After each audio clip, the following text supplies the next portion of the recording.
در ادامه تکنیک تخت سیاه بعد از اینکه قلبمان خوش شد کاملا، حالا طرحی که دلم میخواد رو روی کاغذ میکشم یا مینویسم که من اینجا یه طرح یه قلب کوچیک‌تر با وسطش نوروز مبارک رو دارم. حالا میذارم روی کوکی و با تکنیک خراش هرچی که میبینم رو شروع میکنم به کشیدن و خراشیدن.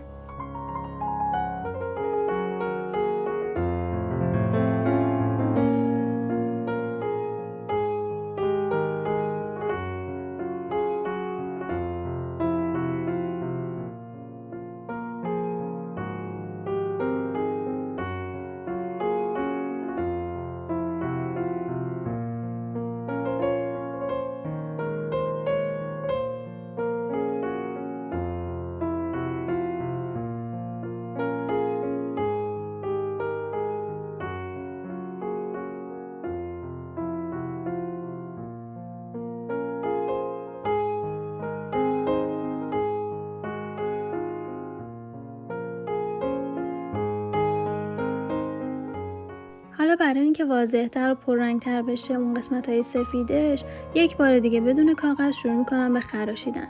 بعد از اینکه خراش دادید میتونید با رنگ سفید امریکالر با قلمو و یکم آب که رقیقش می‌کنید شروع بکنید همونا رو دوباره روشو پررنگ کردن و سفید کردن، یا اینکه اصلا تکنیک خراش رو اینقدر پررنگ و محکم انجام ندید، فقط یه سایه که افتاد یا حالت سفیدی خیلی کم ایجاد شد بعد بیاید با رنگ سفید پرش بکنید.